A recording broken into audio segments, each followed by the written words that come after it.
Hi guys, it's Timmy Joe, and I'm here playing a cool car game with a really cool racing wheel, playing a bit of Dirt 3 with a G25 racing wheel from Logitech. This thing originally with this cool shifter. It's got metal paddles on the floor for your feeties, you know, with these shifters Medilis here and the force feedback. It initially sold for over $500 Canadian, around $500 American. And why do I have my hands on one? Well, I happened to get this for a stinking good deal at the local Goodwill. I cannot believe how good a deal. I'll tell you right after this intro all about it!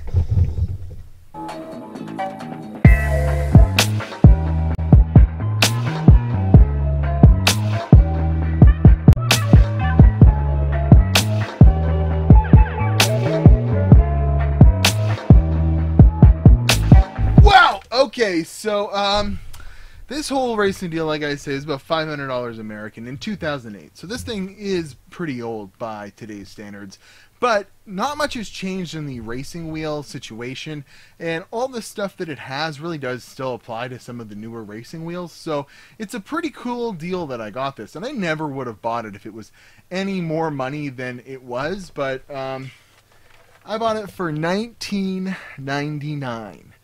A quick Google search proved that buying one of these today will cost you over $300 still for one that works and functions and has all the cords and everything. And mine had everything but the black power cord, the like universal one you plug into the power supply, the power brick that powers this thing. And it needs the power because it's got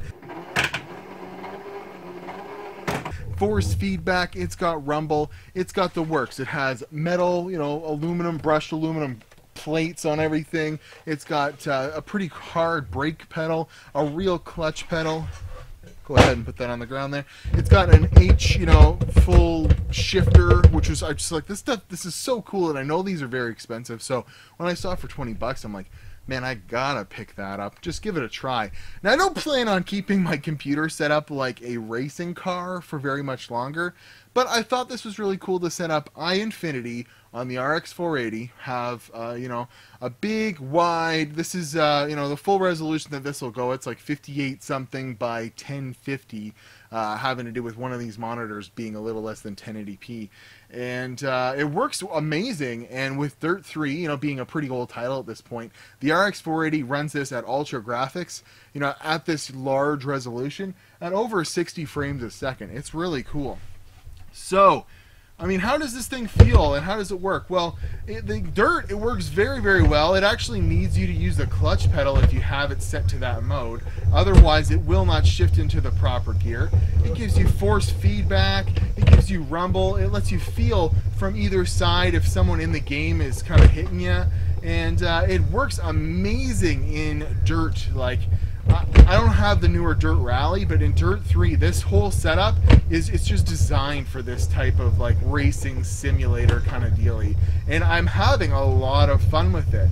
Now you might ask, how does it work with some of the other racing games? Well, it doesn't work so great with other ones that I've tried, at least not this complete of a setup as I crash there. It doesn't work very well in Forza Apex because there is no ultra-wide support whatsoever in Forza Apex for some reason.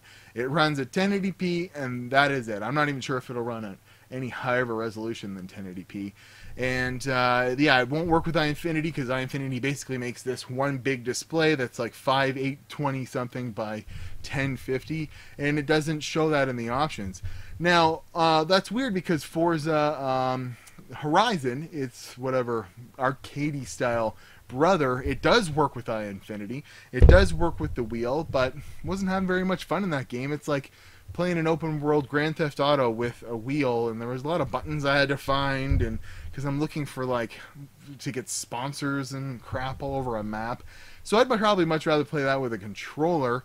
Other games that I've tried, Need for Speed Underground, Need for Speed Hot Pursuit, one of those. It did not work at all with Eyefinity. It did actually show the resolution, but when I loaded it, there was black screens everywhere. And right now I'm currently downloading Project Cars, so you'll see that by the end of this video. But I just wanted to show this really cool setup, because there's no way I'm keeping my computer set up like this for very long. It is very obtrusive to have, and people get real crazy into this. They'll buy one of those like racing wheel, seats with like a real, real racing seat that hugs you, that's got all this stuff set up so you can move it like you're in a real car.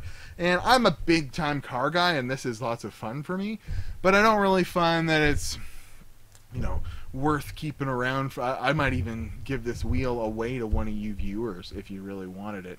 Yeah, this is just a pretty cool setup I got for $20, and I had to share it with you guys because it works perfectly. It works very well, even if it is hard as the dickens to play. It actually like adds a completely weird and new level of difficulty to playing a game like Dirt, and you can play it still. Whoa! Maybe it's one of these buttons. Well, I can look behind me. Oh, look at my windshield's all smashed. You can play it like this. You can see your navigator beside you. That's pretty cool. Maybe you can map one of the buttons, but you see I'm getting real feedback just like the steering wheel that's on the screen. I'm getting it stuck in neutral because I'm not pressing the clutch in the right timing order. It's lots of fun. And I think it would be even funner with one of the Project Cars or one of the newer racing sims. But if you have any questions about this ridiculous racing wheel, leave some comments below. But I'm going to go ahead and show you some more footage of me playing this game, and then we'll sum things up.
So, all in all, what do I think of the Logitech G25? Well, it's an amazing little piece of hardware. It gives force feedback. It has like everything I always wanted in an arcade style racing sim wheel here.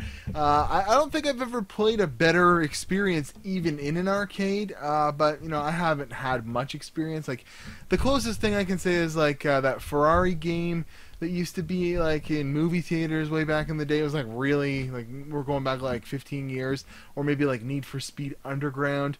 It had like force feedback. It had this, but it's all set up so you can sit down and just play with it, pump a couple quarters in. Where this requires skill.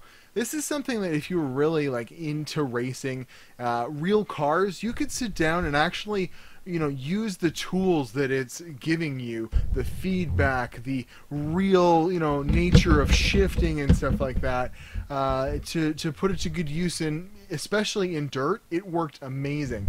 Every other game had some sort of quirk that I tried it though, where either one thing or another wasn't working as well. Forza works really well, Forza 6 Apex, but it doesn't have Eyefinity support. And but other than that, it's a pretty nice experience. I'll give it that. So if you have a chance, play on one of these wheels. It's lots of fun. And if you're rich and have $500 to throw at your computer, I could think of better ways of spending $500, but I could also think of worse. So I definitely recommend this G25 wheel, and I think I'm going to figure out some cool way of giving it away or doing something fun with it. So I'm Timmy Joe. If you have any questions, leave comments below. I have Instagram and Twitter at WatchTimmyJoe. And yeah, it's a fun little video. I got to say the RX 480 really does a good job at Eyefinity on racing games specifically. I don't think that there is much more of a, you know, a harder title you could throw at it than Forza Horizon. It's a pretty heavy game, and it was doing fine. It was doing 45 to 60 frames a second, depending on what kind of crazy action was going on the screen. It wasn't running 60 frames, but I had the settings like cranked. So yeah, thanks very much for watching this video. I will see you in the next one.